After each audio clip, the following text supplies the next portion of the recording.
এবং তোমাকে উদ্ধার করব বলে আমি এই বেড়া মানে সেই বাগান বাড়িতে অবস্থান করতেছি দীর্ঘদিন। তোমার মনোবাসনা পূর্ণ হোক আমার গৌর সুন্দর, হৃদয় ভরে রাখুক তোমার এই মনোবাসনাকে। গৌরকে হৃদয়ে ধরে রাখো, সাধুগুরু বৈষ্ণবকে হৃদয়ে ধরে রাখো।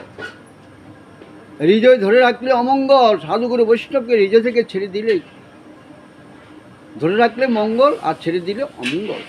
নিতাই গৌর সীতানাথ ব্রহ্মানন্দে।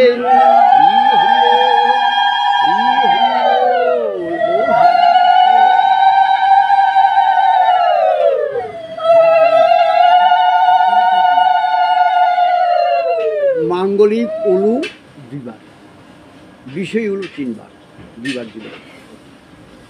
হরিদাস ঠাকুর তার প্রতি প্রসন্ন হলেন, বলছে লক্ষ্য হীরা, তুমি যে দেহে আছো সেই দেহে তো আমি তোমাকে কৃপা করতে পারি না।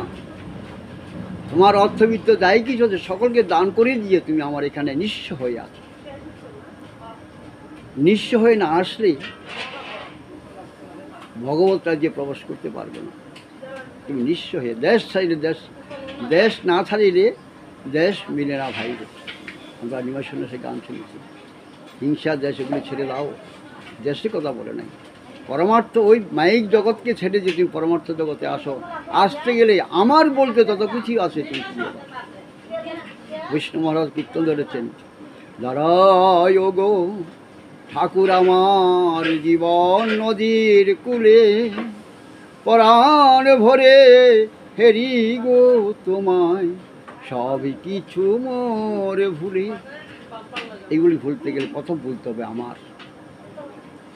এই বাড়িটাকার আমার, এই ঘরটাকার, এই ঘরটা কে থাকে? আমি থাকি। এই বাড়িটার মালিককে আমি, এই আমি, আমার এবং আমাদের, এই 3টা ভুলে যেতে হবে সম্পূর্ণভাবে। আমার জায়গাত কে আসবে? তোমার। আমি জায়গাত কে আসবে? তুমি। আর আমাদের জায়গাত কে আসবে? তোমরা সকলেই। যেমন আজকে এই বাড়িতে সমস্ত সাধু সন্তগণ এসেছেন, আজকে এই বাড়িটা এই জগতে আমরা আমাদের কিছু নেই, কোনো সত্য নিয়ে রেখে আসিনি যে আমি আজীবন থেকে যাব। যে যত অধিকারীর মালিক হোক না কেন, সকলকে ছেড়ে যেতে হবে।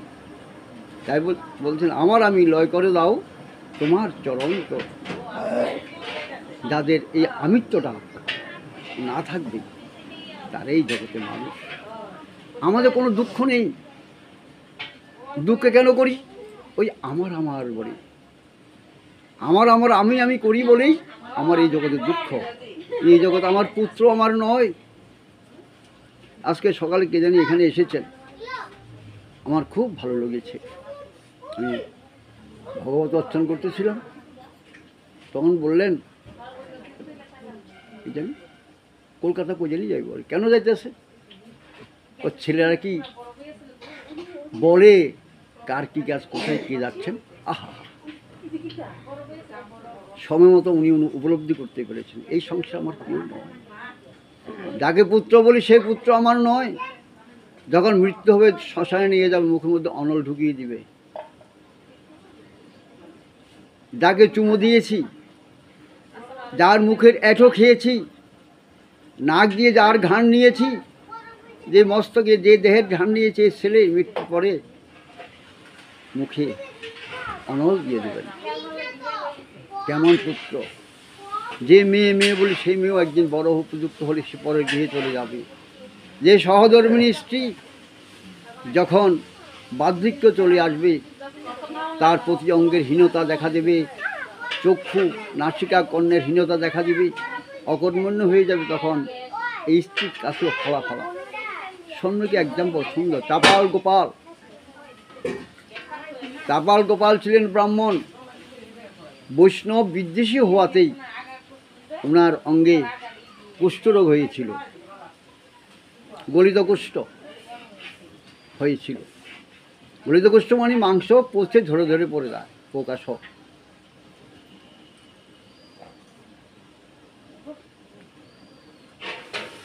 স্ত্রী আর তার খেদমত, তার পরিচর্যা করতে পারছেন না।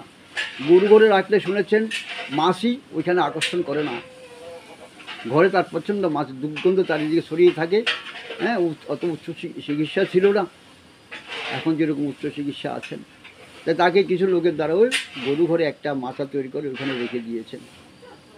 সময় হলে নাকে কাপড় বেঁধে একটু জল দিয়ে আসেন, খাওয়া দিয়েছেন। খেলো কি না খেলো কোনো লক্ষ্য নেই। পরদিন গিয়ে দেখেন সেই এঁঠোযুক্ত খানাগুলি পড়ে আছেন, মাছি ভন ভন করছেন, দেহের মধ্যে পোকা গুলি কিলকিল করছেন, রক্তে সেই মরক্ত নিচে বয়ে বয়ে পড়ছেন। উনি আর সহ্য করতে পারছেন না। যখন তলে পিপাসা, মালিনী একটুকু জল। এখনো মরেনি সে, এখনো মরেনি। এই মালিনীকে কত ভালোবাসতেন। উনি একজন গণক ছিলেন, উনি গণক ছিলেন। দিল্লিতে কোনো একটা সম্মেলনে গিয়েছিলেন, বড় বড় সম্মেলন হয়, এরকম সম্মেলন আগেও হতো, বৈষ্ণবদেরও সম্মেলন হতো। যেমন আমি আপনাদের সম্মুখে আমাকে গোসাই বলেন, তখন সম্মেলন তো ডেকে নিয়ে জিজ্ঞাসা করতো, তুমি যে শিষ্য করো তোমার কী কী গুণ আছে বলো, দুই একটা অলৌকিক কিছু দেখাও। এগুলি পরীক্ষা করানো হতো, পরীক্ষা দিতে হতো, পরীক্ষা হতো। কিছু কিছু আভাস দেখেছি। আমাদের গৃহটাই বৈষ্ণব গৃহ, ঠাকুরদাদা বাবা পরম্পরা, গোসাই বংশ ওরা। কিন্তু নরোত্তম তার ধারে কাছেও নেই। ওরকম সম্মান সমাপন করে আসার সময় একটা ঝোড়োয়ার একটা হার এনেছে, বহুমূল্য একটা হার এনেছিলেন। ওটা হাতে তুলে দিলেন, কি খুশি হলেন। শতভাগ স্বামীদের হাতের একটি কাপড়, একটি ব্লাউজ, একটি হার অলঙ্কার স্ত্রীদের কাছে মহামূল্য সম্পদ। বড় হৃদয়ে জড়িয়ে ধরে রেখে চোখের জল ফেলে দিলেন। বলছে, স্বামী দেবতা কোথা থেকে এত টাকা পেয়েছো, এত কষ্ট করেছো আমার জন্য, খুব অভিভূত হয়েছি তোমার এই দানে, আমি গ্রহণ করলাম, সাদরে গ্রহণ করলাম। চাবাল যখন পজগলে মরছেন সেই গরু ঘরে উনি পিতৃালয়ে চলে গেলেন। পিতৃালয়ে গিয়ে আরও কিছু বাড়ি টাড়িয়ে, মেয়েদের একটা স্থান আছে, শত দোষ থাকলেও পিতৃালয়ে ওই দোষটাকে ওরা যারা জ্ঞানী তারা দেখেন, বুঝ দেন, আর যারা অজ্ঞান ওটাকে জ্ঞান রূপে ধরে নেন। এখানে মেয়েরা একটু প্রশ্রয় পায়, শাসন করেন না। যারা জ্ঞানী মাতা পিতা তারা শাসন করেন, ওইটা তোমার গৃহ, এটা তোমার কর্ম, এটা তোমার জন্মভূমি, কিন্তু কর্মভূমি শ্বশুরালয়।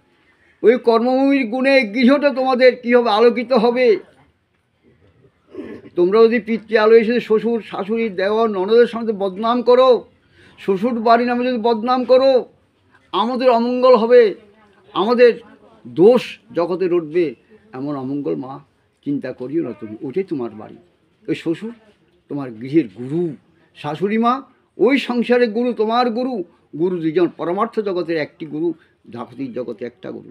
এরা মাতা পিতা তোমার গুরু।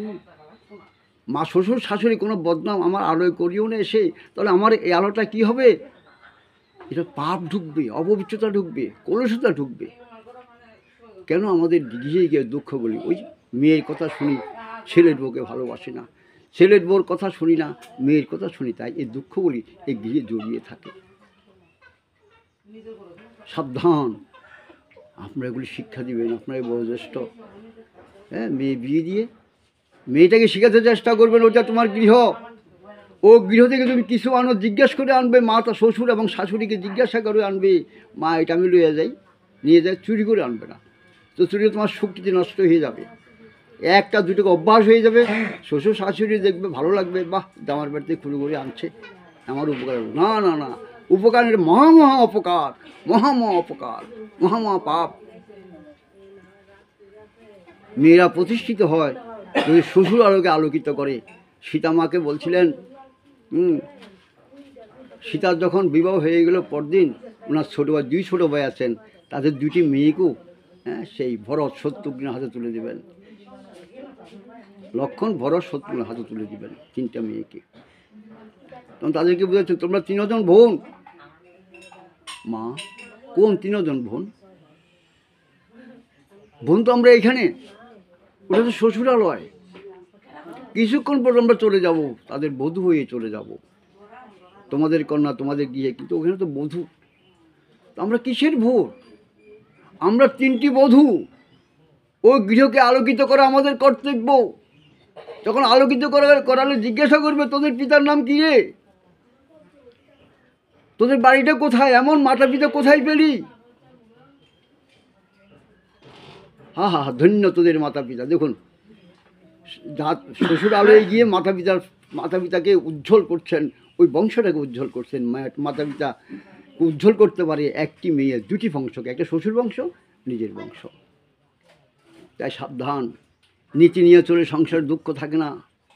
আর অনীতি নিয়ে চললে সংসার দুঃখ ঢুকে। কী ঢুকে? হিংসা, নিন্দা, এই কলুষ লগ্ন, তমগুণের আশ্রয় চলে যায়, সংসারটা দুঃখ চলে যায়। যদি কোনো শ্বশুর দেবতা, কোনো শাশুড় দেবতা যদি পুত্রবধূর দুঃখ নিয়ে যদি তার আত্মবিয়োগ ঘটে, সারা জীবনের দুঃখ এই সংসারে লেগে রইল। দুঃখ অর্থনীতি হবে, কিন্তু মনের শান্তি, মনের সুখ থাকবে না। মনের সুখ, মনের শান্তি একটি ব্যাপার, অর্থবিত্ত আরেকটা ব্যাপার। আমরা যদি নীতির পরায়ণ না হই, আমরা নীতিটা কোথা থেকে শিখাবো? আমরা যদি ওইরকম যদি জ্ঞানের অধিকারী না হই, তো জ্ঞানের অধিকারী হতে কি দরকার? প্রথম নিয়মের দরকার।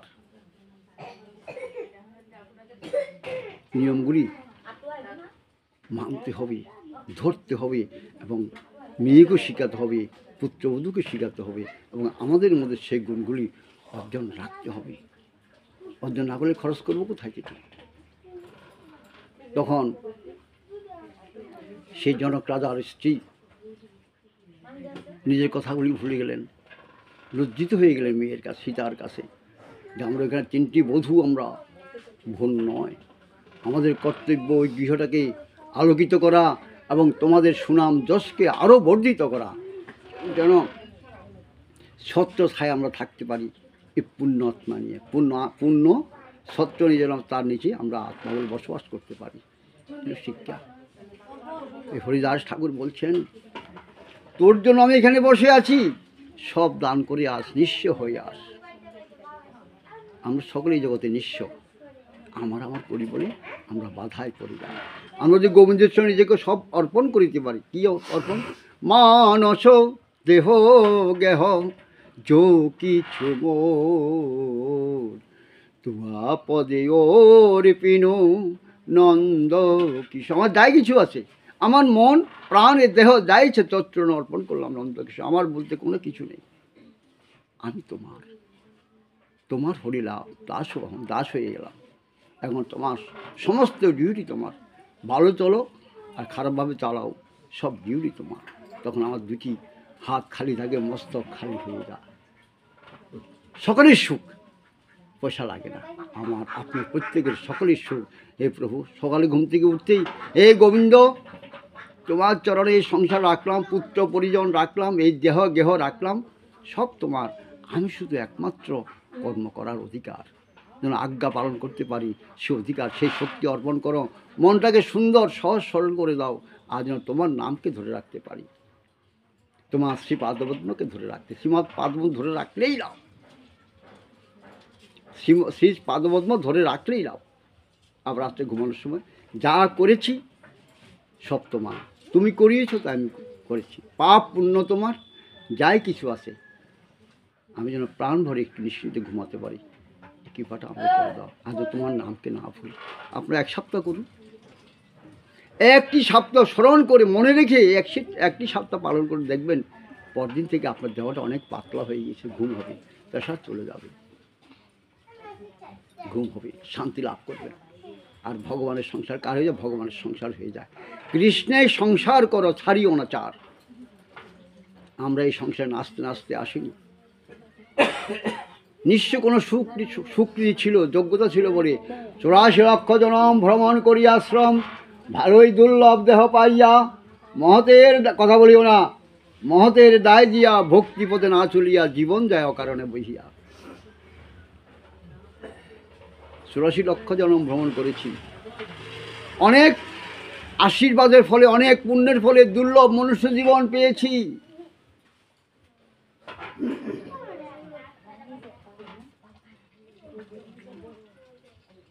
দুর্লভ মনুষ্য জীবন পেয়ে যদি ত্রিসন্ধ্যা না থাকে, শাস্ত্রীয় দর্শন না থাকে, ভাগবত দর্শন না থাকে, ভালো সাধু মার্গে গমনাগমন না থাকে, তাহলে দুর্লভ মনুষ্য জীবন পেয়ে কী লাভ? তাও কোথায়? ত্রৈলোক্য পৃথিবী ধন্য, স্বর্গমর্ত পাতাল। এই স্বর্গমর্ত ত্রিলোকের মধ্যে পৃথিবী ধন্য। পৃথিবী ধন্য কেন? এই পৃথিবীর মধ্যে কোন দেশ ধন্য?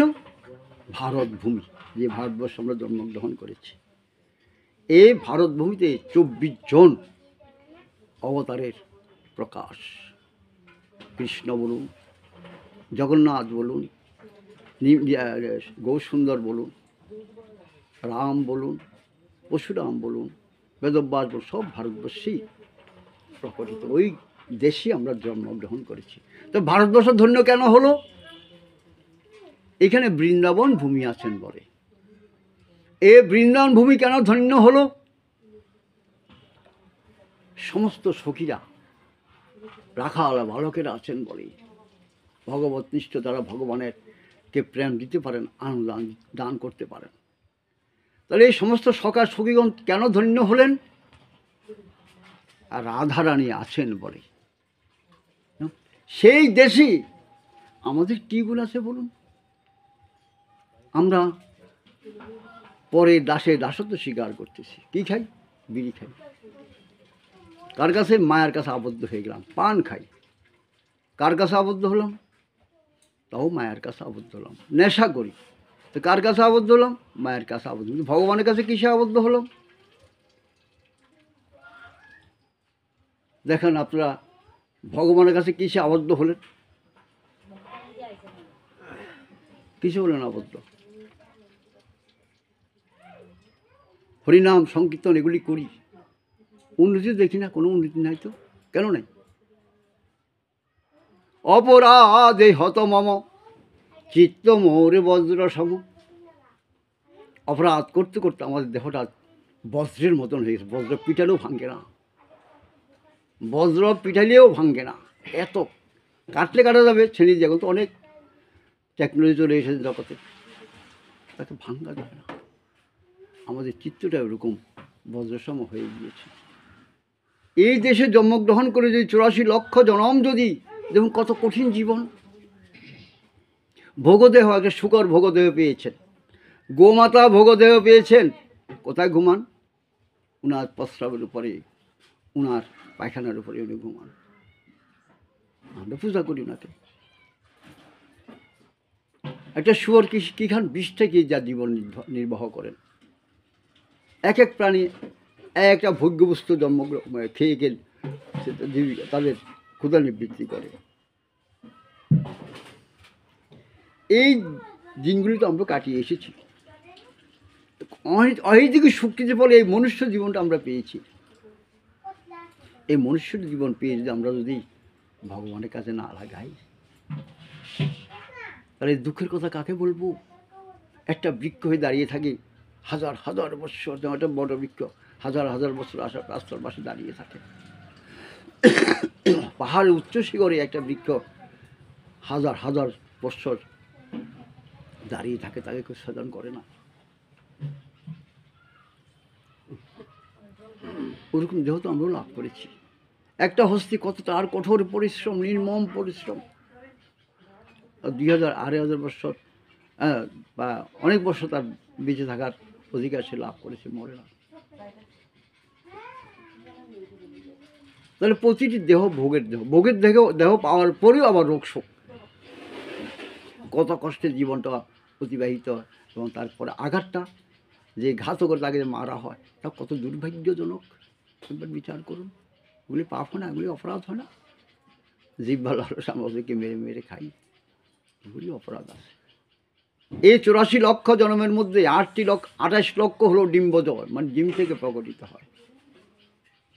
আর 88 লক্ষ হলেন লতা গুল্ম থেকে, বীজের থেকে যা হয়।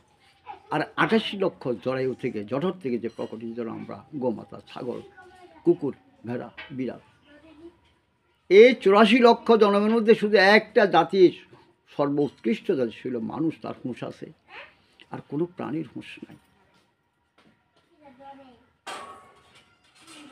আমার চেতনা আসে না কেন? আমরা শুদ্ধভাবে জীবনযাপন করি না। পরের দোষ কখনো বিচার করবেন না, পরের নিন্দাও করবেন না। শ্রীমন মহাপ্রভু বলেছেন, পরনিন্দুকের মুখ কবু না হেরিবে। আমি কখনো যারা পরনিন্দা তাদের কাছে যাওয়ার জন্য নিষেধ করেছেন, নিজেও শুনেন না। একে বৈষ্ণব অপরাধ বলে। ভক্তগণের একটি ভজন কোনো বৈষ্ণবের চরণে অপরাধ না হয়। বৈষ্ণব দিয়ে কোনো গৃহে সেই নিন্দা করবেন না, আলোচনা করবেন না। তারপরে সে ঠিক আছে, সে চলে যাচ্ছে, কিন্তু আমি তো পড়ে আছি, তার নিন্দা করে আরও কয়েকটা জন পিছিয়ে গেলাম। হরিদাস ঠাকুর ওইগুলো থেকে মুক্ত ছিলেন। হরিদাস ঠাকুরের জীবনে কোনো অপরাধ ছিল না, পাপ ছিল না। ওনাকে মারতেন, তাদের জন্য ভগবানের কাছে প্রার্থনা রাখতেন, ওদেরকে মুক্ত করে দাও, ওরা অজ্ঞান, ওরা শিশু মন, ওরা বুঝছে না। তাই ওনাকে জ্ঞানী বলেছেন, নামাচার্য বলেছেন। তার কথা আমরা শ্রবণ করলে, তার কথা শুনলে আমরা কেউ পুত হই, মানে পবিত্র, সাক্ষাৎ ভগবান তার কাছে বাধা ছিলেন। বাবা একটা কথা বলছিলেন যে ভক্ত ভগবানের চেয়ে শ্রেষ্ঠ। হ্যাঁ, ভক্ত ভগবানকে থেকে শ্রেষ্ঠ, কিন্তু আশ্রয়ের জন্য আমরা ভুল না করি, যেন ভক্তের কাছে অপরাধী না হই, সেই ভক্তরাকে যেন ভগবত চরণেও অপরাধী না করি। এইরূপ জ্ঞান, এগুলি বিচার করে চললে আমাদের সঙ্গে আর কোনো বাধা থাকে না, আমরা আস্তে আস্তে অগ্রসর হতে পারি। হরিকথা শুনুন, হরিকথা মন দিয়ে শুনুনি? তুমি শুনুনি হরিকথা? হ্যাঁ, ভোগরাজে আর ভগবানের কী সব ভোগরাজে আরম্ভ করতাম, তো হরিকথা ভগবান শুনেন না, বাধা সৃষ্টি করে কেন? কেন করো? দেখা 3টার সময় ভোগ লাগবো, ভোগরাজি গাইব, একটা ভগবানের কথা হচ্ছে হরি শুনি না একটু মন দিয়া, ফিন ফিন ফিন ফিন ফিন ফিন করে কেবল। এলো কংসের মাইয়া এইটা। তারপর সেই লক্ষ্যটা হরিদাস ঠাকুরকে বলছেন, আমি কেন এসেছিলাম? আমি তো এরকম মুনি ঋষি অনেকেরই ধ্যান ভঙ্গ করেছি প্রভু, আজকে কেন এসে তোমার কাছে ধরা পড়ে গেলাম? আমি ওরকম কেন আগে ধরা পড়িনি প্রভু? আমি অনেকের ধ্যান নষ্ট করেছি, আমি অনেকের তপ নষ্ট করেছি, যশ নষ্ট করেছি, শ্রী নষ্ট করেছি, আজকে কেন তোমার কাছে ধরা পড়ে গেলাম প্রভু? কৃপা করো, যাও, যা বলছি তা করে আসো। আসলেন, মস্তক মুন্ডন করে শুধু একটি সদা বস্ত্র পরে হরিদাস ঠাকুর চরণ ঢুকিয়ে বললেন, গুরুদেব, আমার চেতনা আপনি উন্মেষ করে দিয়েছেন। আমি যদি আপনি আসতাম, আমার চেতনা যদি উন্মেষ না হতো, তাহলে আমি আজকে আপনার সান্নিধ্য কোথা থেকে পেতাম? সব দিয়ে দিলাম আপনার চরণে।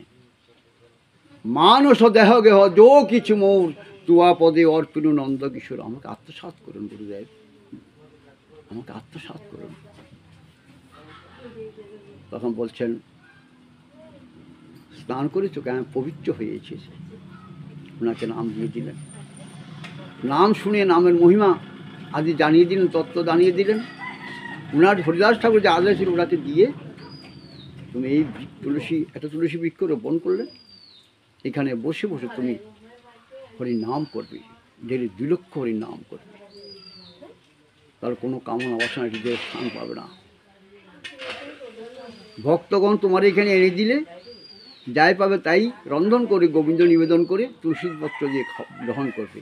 যদি না পাও জল খেয়ে দিনটা রক্ষা করবে, যদি তাও যেন আবার তুলসী পত্র পেয়ে পেয়ে চিবিয়ে চিবিয়ে জল তার রস খেয়ে ক্ষুধা নিবৃত্তি করবে। এই স্থান তুমি আর কখনো ছাড়বে না। এই কথাটা জগতে প্রচার হয়ে গেল। লক্ষ্যীরা পরম ভাগবত হয়ে গিয়েছেন, গিয়ে দেখে আসো, তার চোখে জল, হাতে হরির নাম, কীভাবে বসে বসে হরির নাম করছেন, চক্ষু মুদ্রিত করে। তো কেউ সাধুগুরু বৈষ্ণব দর্শন করলে কেউ খালি হাতে যান না। কী নিয়ে যান? এটা ফল নিয়ে যান, এটা ধূপ দ্বীপ নিয়ে যান, হ্যাঁ, একটা কিছু নিয়ে যান। নিয়ে যেতে যেতে তার এখানে অনেক কিছু হয়ে যেত। যে ব্রতটা ছিল ওটা সমাপন হলে তো রন্ধনাদি করে গোবিন্দকে দিতেন, এবং সেই প্রসাদ ভক্তগণকে দিয়ে থাকলে খেতেন, খেতেন না। হরিদাস ঠাকুর ছেড়ে দিলেন সে বেনা প্রোগ্রাম। বাংলাদেশে যদি যান কখনো, এটা অনেক সুন্দর করেছেন ভক্তগণ, গেলেই সাধন মতন করতে ইচ্ছা করে, দর্শন করে আসবেন। হরিদাস ঠাকুর চলে আসতেন শ্রীমন মহাপ্রভু যখন নবদ্বীপধামে উনি চলে আসতেন ক্রমান্বয়ে। হরিদাস ঠাকুর শ্রীমন মহাপ্রভু যখন সন্ন্যাস ছিলেন অগ্রদ্বীপে, নদী পার হবেন। উনিও সন্ন্যাস নিয়ে চলে গিয়েছিলেন। নিত্যানন্দ প্রভু তাকে ভুলক্রম আবার ঘুরিয়ে সেই অদ্বৈত ধামে এনেছিলেন।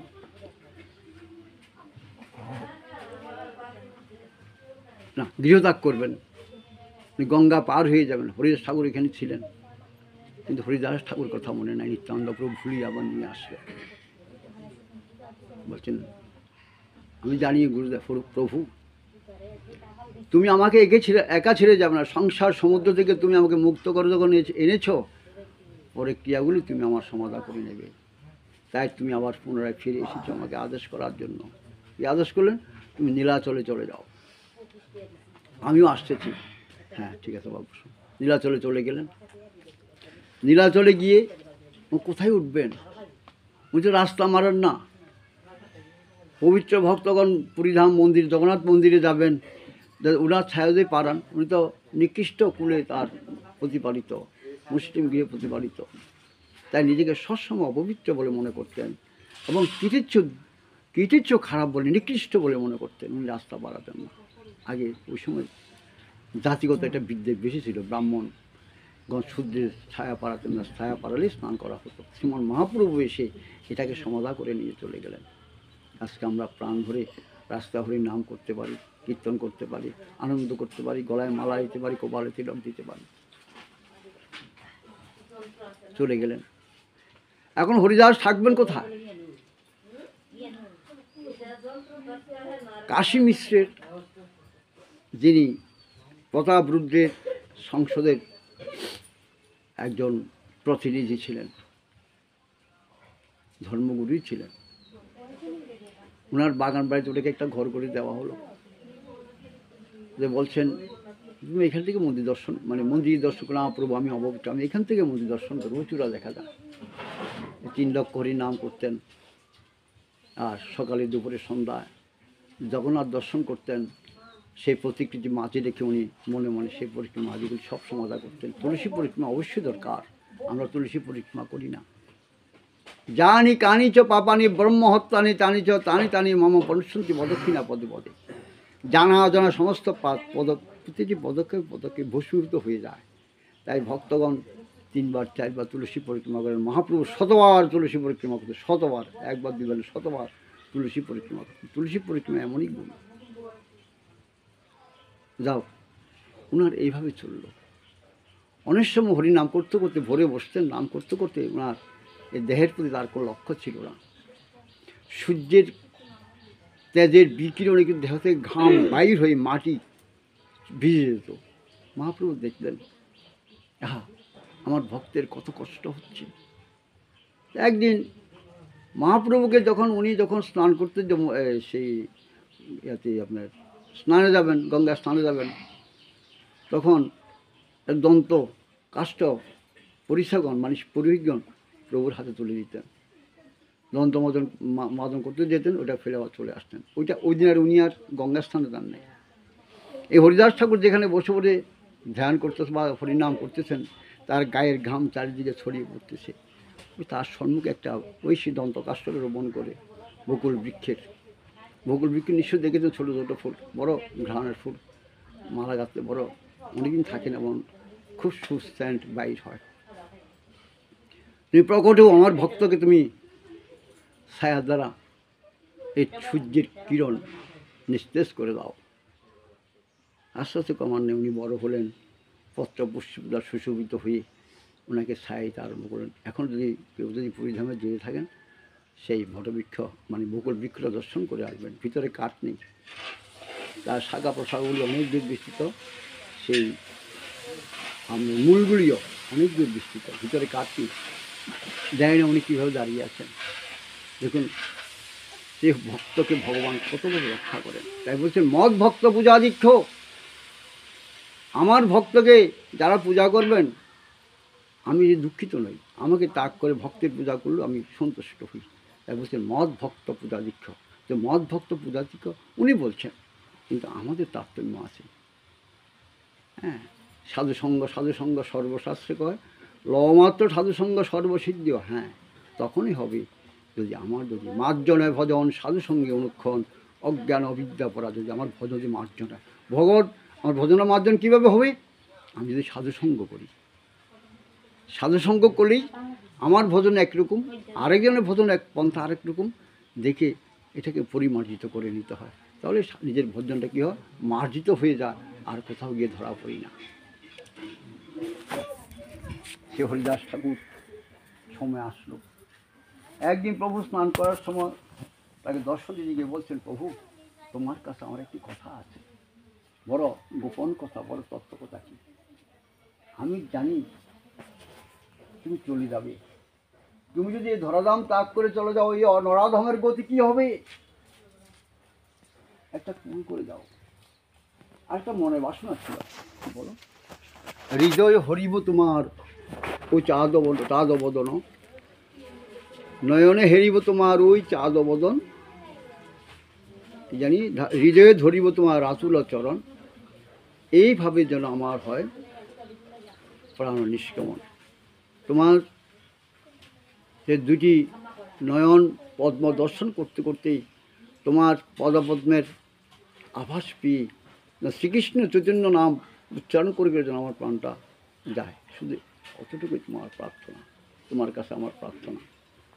বলে, হরিদাস আমার প্রেমের বাজার তুমি ভেঙে দিলে, আমার প্রেমের বাজার তুমি ভেঙে দিলে, তুমি না থাকলে আমার আর থেকে কী লাভ?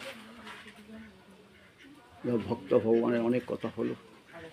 পরদিন সকালবেলা সকল ভক্তগণকে ডেকে এনে হরিদাস ঠাকুরের অঙ্গনে আসলেন। হরিদাস ঠাকুর ভোজনও ত্যাগ করেছেন, একটু এক চঞ্চা হরিনাম করতে পারেন না বলে উনি মহাপ্রসাদ গ্রহণ করেন না। ওইখানে যে মহাপ্রভুর দুজন পার্শ্বদ ছিলেন, স্বরূপ দামোদর, উনি সবসময় ভজন সে আর থেকে বাজার থেকে, আনন্দবাজার থেকে প্রসাদ এনে মহাপ্রভুকে খাইয়ে সে অবশিষ্ট অংশ হরিদাস ঠাকুরকে সেবা করিয়ে সেই পরের অংশটা উনি খেতেন। আজকে তাই করলেন, কিন্তু উনি প্রসাদ গ্রহণ করলেন না। এক লঞ্চার প্রসাদ পেয়ে তাকে পরিক্রমা করে অভিমান জানিয়ে উনি প্রসাদটা ফেরত দিলেন। প্রভু হরিদাস প্রসাদ পাইনি, কেন পাইনি জানি না। তখনই গেলেন, কথাগুলি শুনলেন, এবং পরদিন ভক্তবৃন্দকে নিয়ে গিয়ে উনি কী করলেন?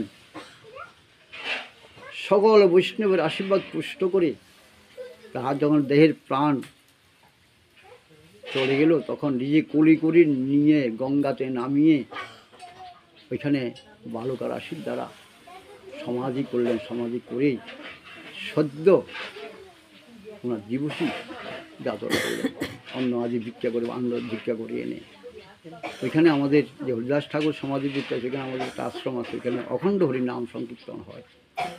আমার রাধারমন, আমার পরম গুরুদেব রাধারমন চরণ দাসদেব, রামদাস বাবাজি মহারাজ উদ্ধার করার পরে তখন এটা পাটবাড়ি আশ্রমের হাতে সেবাটা দিয়ে দিয়েছিল। এখনও অখণ্ড হরিনাম চলে, পৃথিবী যতদিন থাকবে হরিনাম একদিন চলবে। কেউ একদিন করেন, একজনে করেন, কেউ 5 জন করেন, অনুষ্ঠানে হাজার হাজার লোকে এই হরিনাম করে যাচ্ছেন। এখনও সেই উৎসব বিরাজ করতেছে। যদি কখনও যান আপনারা যাবেন এখানে।